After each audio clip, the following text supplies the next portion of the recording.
Hello friends, अभी जनवरी का महीना चल रहा है और इस टाइम अगर आपने ये 3 काम किया तो आपका पौधा कभी भी डोरमेंसी में नहीं जाएगा और पौधा इस तरह फूलों से कलियों से भर जाएगा। पौधे की ग्रोथ अगर रुकी हुई है तो फिर से इसकी ग्रोथ शुरू होगी। तो इसके लिए आपको 3 ज़रूरी काम करने होंगे और ये जो काम करनी है वो आपको स्टेप बाय स्टेप करनी है। और ये काम अगर आप कर लेते हैं तो आपका पौधा इस तरह लश्कीन पत्ते निकालेगा, पौधे की ग्रोथ शुरू होगी, पौधा अच्छे से कलियों से भर जाएगा। और पौधे में अगर कीड़े मकोड़े फंगस लगे हैं तो भी चले जाएंगे। आपका कोई भी छोटा सा पौधा हो वो भी फूलों से भर जाएगा। उसको अगर सही पोषण देंगे तो वही पौधा आपका फूलों से भर जाएगा। और छोटे से गुड़हल को लगानी जो है वो छोटे से गमले में ही लगानी है। कोई नया पौधा लगाते हैं तो उसको 8 से 10 इंच के पॉट में लगाइए, इससे बड़े साइज़ के पॉट में कभी भी नहीं लगानी है। और सर्दी पर ये बहुत बढ़िया से फ्लावरिंग करते हैं, लेकिन इनको पूरे दिन के धूप चाहिए और धूप बहुत हल्की होती है तो इनको पूरे दिन के धूप में ही रखना है। और मिट्टी जो है एक बार ड्राई हो जाए इसके बाद आपको फिर से पानी देना होगा और इन सारे बातों का आपको ध्यान रखना है। नेक्स्ट है उसको जो पोषण देनी है वो 15 डेज़ के गैप में कम से कम अच्छी न्यूट्रिशन देनी पड़ेगी। तभी जाके पौधे को पूरा न्यूट्रिशन मिलेगा और पौधा अच्छे से अच्छा ग्रोथ भी करेगा और फ्लावरिंग भी करेगा। तो लास्ट वीडियो में मैंने ऐसे 5 चमत्कारी खाद के बारे में बताई है जो नर्सरी वाले बहुत बढ़िया से यूज़ करते हैं और उनका फ़ायदा भी उठाते हैं। तो उनको कैसे यूज़ करना है इसको जानने के लिए लास्ट वीडियो ज़रूर देखिए। अभी जो मैं अपने पौधे में डालने वाली हूँ ये है गोबर खाद। आप देख सकते हैं ये पुराना गोबर है।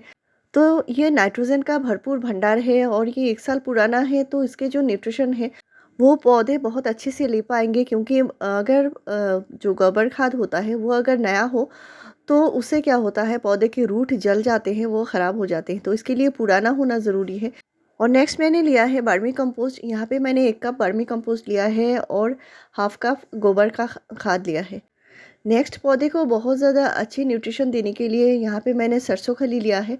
और सरसों खली से क्या होता है पौधे को बहुत ज़्यादा गर्माहट मिलती है और रूट को बहुत ज़्यादा ताकत भी मिलती है। ये जो सरसों खली का जो पाउडर है, सरसों खली को अच्छे से धूप में सुखा लेनी है और इसको अच्छे से पाउडर बना लेनी है, यानी इसको अच्छे से ग्राइंड करके ही मैंने मिलाया हुआ है। और ये खाद बहुत ही आसान सा खाद है, लेकिन ये पौधे को जो न्यूट्रिशन देगी इससे पौधा कंटिन्यू ग्रोथ करेगा। तो मेरे पौधे में जो प्रॉब्लम आ रही है वो विंटर की वजह से पौधा जो है थोड़ा सा शॉक में जा रहा है, क्योंकि इसको पूरा न्यूट्रिशन नहीं मिल रहा है। तो इसके लिए मैंने सारा न्यूट्रिशन दिया हुआ है। और आपके पास अगर सीवीड ग्रेन्यूल्स है यानी जो माइक्रो न्यूट्रिएंट्स वो भी दे सकते हैं। तो मेरे पौधे शौक में जा रहे हैं और इसमें पत्ते जो हैं वो गिर रहे हैं। तो इसके लिए मैंने अच्छा सा नाइट्रोजन खाद दिया है, साथ में अमाइनो एसिड से भरा हुआ सरसों खली दिया है। और खाद देने के बाद मैंने फिर से मिट्टी से ढक दिया है और इसके बाद पानी देना है। इस प्लांट को पूरे दिन के धूप में रखना है और न्यूट्रिशन का ध्यान रखना है। तो इसको जो देना है पोटेशियम खाद बहुत अच्छे से देना है। इसके लिए आप बनाना पील का फर्टिलाइज़र दे सकते हैं या अनियन पील का फर्टिलाइज़र भी दे सकते हैं। अगर आप पोटेशियम खाद नहीं देते तो प्लांट में कभी भी अच्छी फ्लावरिंग आप नहीं ले पाएंगे। तो यहाँ पे मैंने बनाना के छिलके लिए हैं और एक बनाना के छिलके को यहाँ पे मैंने 200 ग्राम पानी में डुबो कर रखा है। तो 200 ml पानी में डुबो कर रखने के बाद कम से कम 2 से 3 दिन बाद इस पानी को छान के डाइल्यूट करके ही पौधे में डालना है। तो इसमें भरपूर मात्रा में पोटेशियम आ जाएगी और पौधा अच्छे से अच्छा फ्लावरिंग भी करेगा।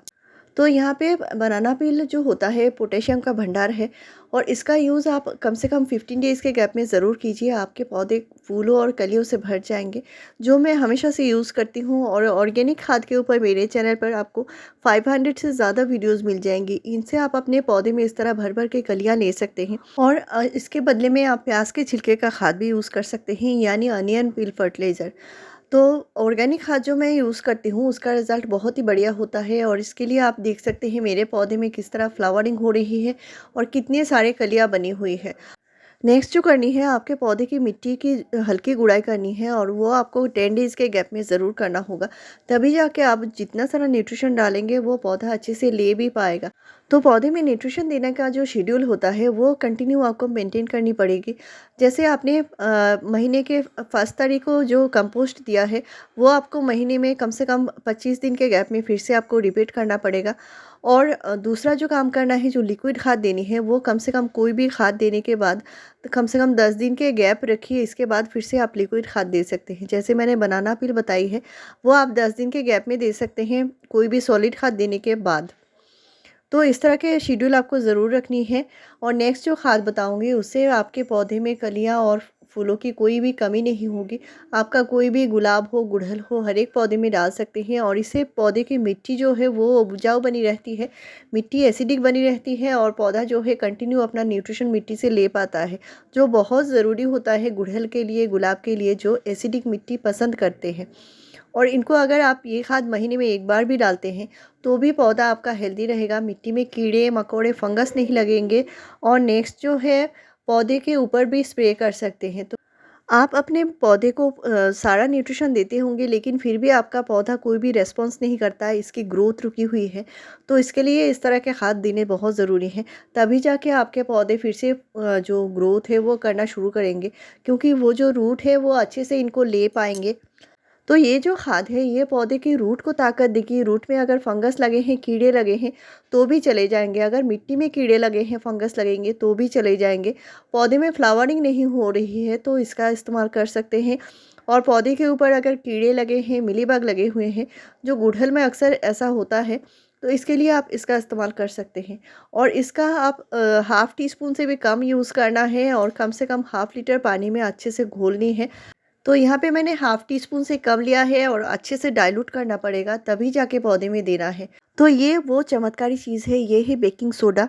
और बेकिंग सोडा जो होता है ये खाने का जो मीठा सोडा होता है, आपको किसी भी ग्रोसरी शॉप में मिल जाएगी। ये बेकिंग पाउडर नहीं है, बेकिंग पाउडर दूसरा होता है और बेकिंग सोडा दूसरा होता है।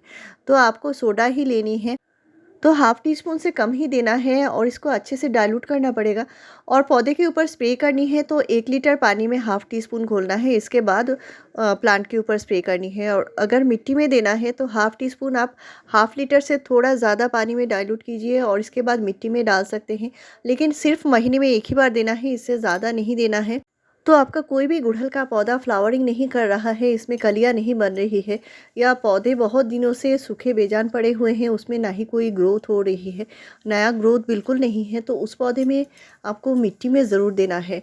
तो प्लांट के ऊपर स्प्रे भी कर सकते हैं और मिट्टी में भी दे सकते हैं। एक बहुत बढ़िया खाद है, इसमें बहुत जल्दी से कलियाँ भी बनना शुरू होगा और पौधा फिर से ग्रोथ भी करना शुरू करेगा। तो मैंने जो 3 ट्रीटमेंट बताई है, ये तीनों ट्रीटमेंट आपको ज़रूर से करने होंगे और कैसा रिज़ल्ट आपको मिलता है मुझे कमेंट में आके ज़रूर बताइए। तो ऐसे ही बढ़िया जानकारी पाने के लिए मेरे चैनल को ज़रूर सब्सक्राइब कीजिए, लाइक शेयर और कमेंट कीजिए।